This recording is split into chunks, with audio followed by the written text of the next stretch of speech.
Hello, welcome to Konica Minolta Laboratory, Europe, London. Today I'm going to talk a little bit about DCI.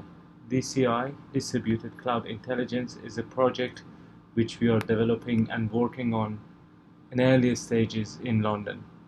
DCI is a cloud, edge, and node orchestrator that can provide application-oriented orchestration to any devices, especially IoT and robotic devices.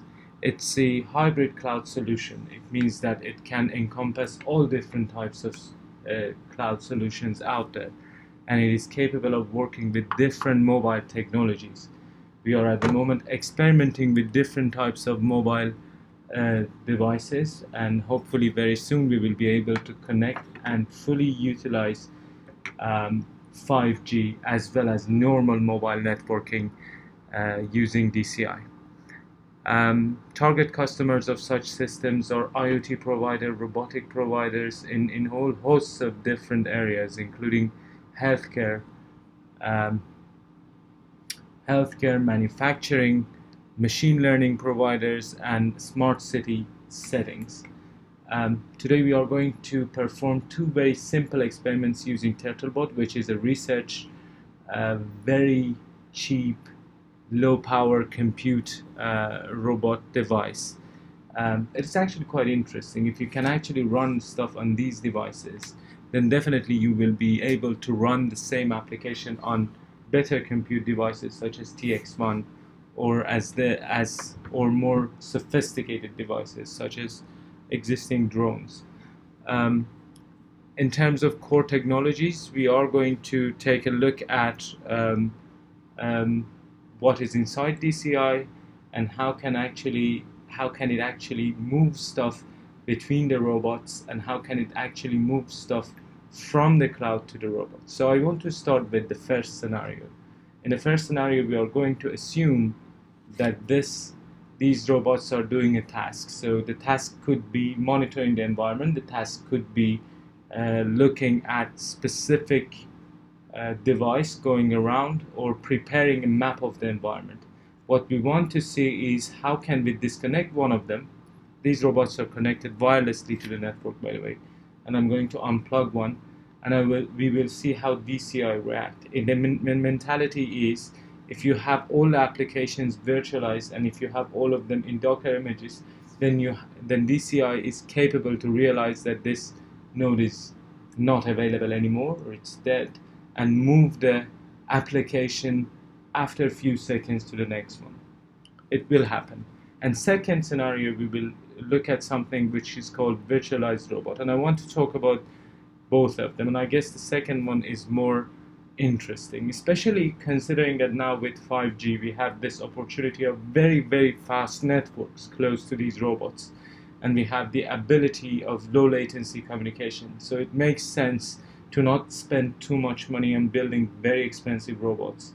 Instead, we can have edge or the cloud core to do a big portion of the compute for us. So, first situation, we are going to look at fault tolerancy, reliability, and business continuity. We are going to see what will happen if there are no humans, or a human is controlling this robot. It's a very remote area. It's controlling the robot from the far. Parts of the application runs on the compute and the manufacturing setting. Imagine you're in a factory, this guy is performing an application, and suddenly you have a disconnection. And what we want to do is, because it's a telepresence setting, we are going to do teleoperation. We want the user to be able to connect it to the next available robot, and that's actually a very interesting business logic into it. So orchestrator needs to find out where is the next robot which can do almost the same thing that this guy was doing, and locate everything on that one without even forcing the user to reopen the application. That's the goal of the first scenario. And in the second scenario, we are going to move a running application from one robot to the other and see how it will behave. So let's look at the screen, and I want to capture what's going on in the screen as well, and hopefully you will see it in the final video. Everything is being actually recorded using my phone, so apologies for the low quality.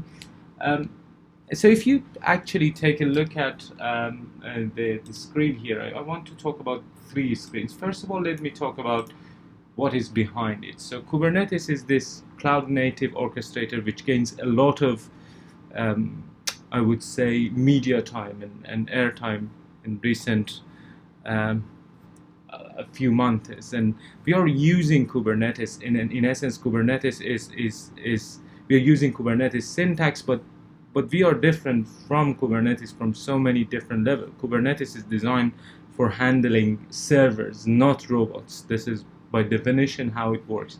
So we have trimmed version of the Kubernetes. We are still in DCI. You can use kubectl, which is the actual command line that people use for Kubernetes. So if I do kubectl get nodes here, you will see that we have some nodes. It takes some time because our cluster is actually an international cluster. Parts of the cluster are in Rome, parts are in London, and parts are here.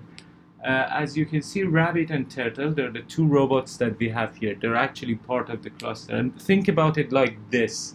Any robot could be part of our cluster in this case. And this is actually the application that we have. It's very basic. It's an application that moves the robot around. This is what's called teleoperation.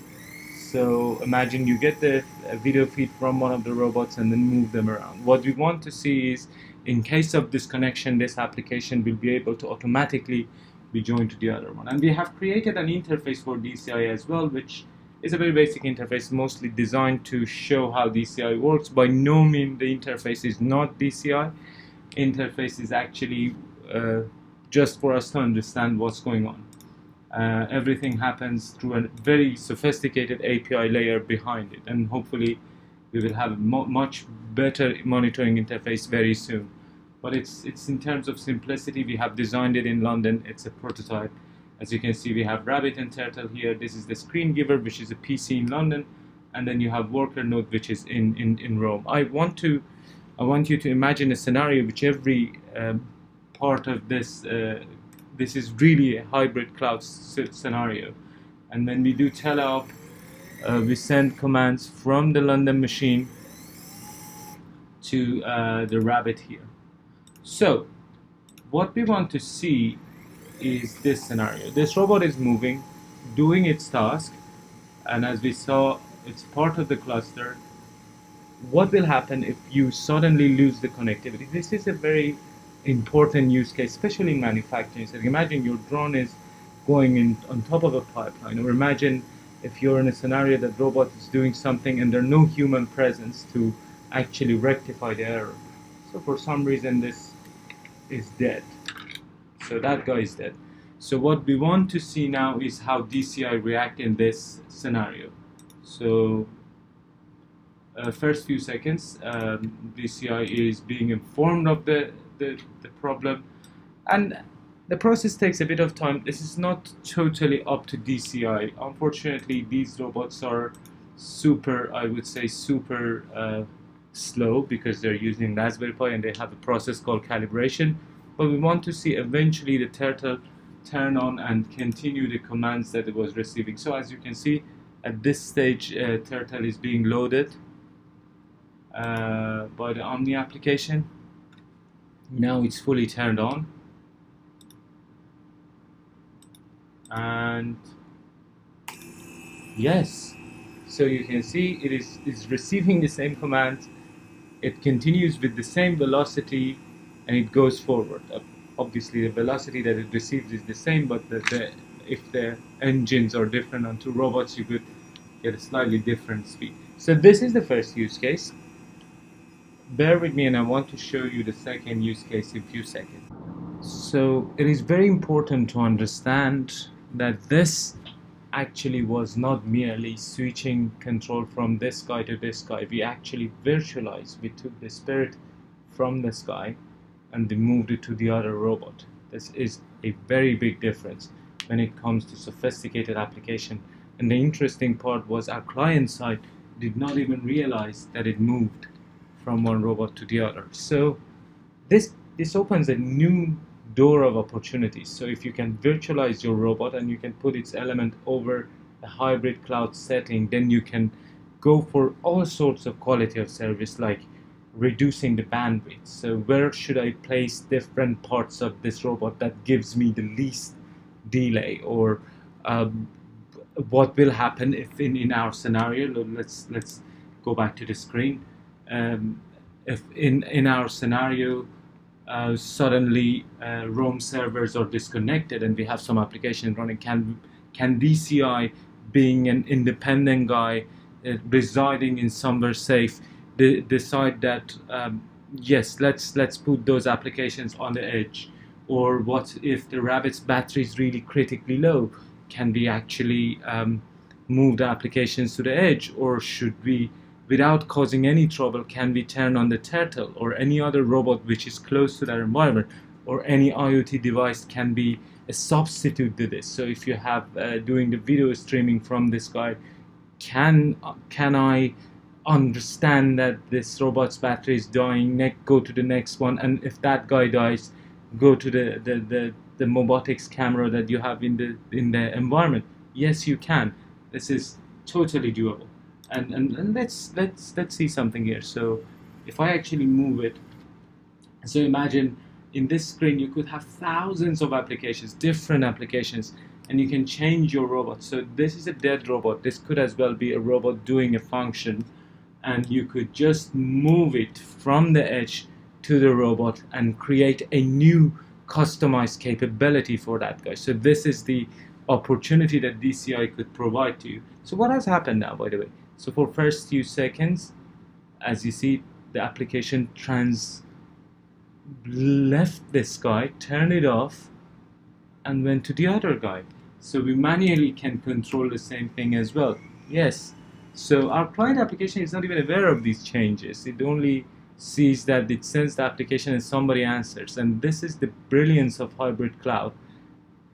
Immense fault tolerance. And this is teleop. And I want you to take your imagination somewhere more interesting, like machine learning, for instance. That could be amazingly useful for federated learning. This could mean that effectively you have a bunch of compute devices that are laying around like this, and you can utilize all of them and guarantee a specific KPI. And in DCI we are have the ability to work with 5G. We have the ability to work with software-defined networking to always guarantee the least delay or guarantee the best quality of service. I'm really proud of what DCI is. And I just want to beg you to not associate DCI with these tiny robots. As far as DCI is concerned, this has nothing to do with the settings. So it could be a humanoid robot, it could be IoT device, it could be anything, and DCI would function the same. As if anything, this is a very slow compute, so Raspberry Pi 3 is not really something interesting. And if we manage to control Raspberry Pi 3, imagine what can be done with NVIDIA Jetson Nano, and we can even set up privacy and security things inside DCI. Inside DCI, we have this immense pipeline that does all sorts of checklists, like edge readiness.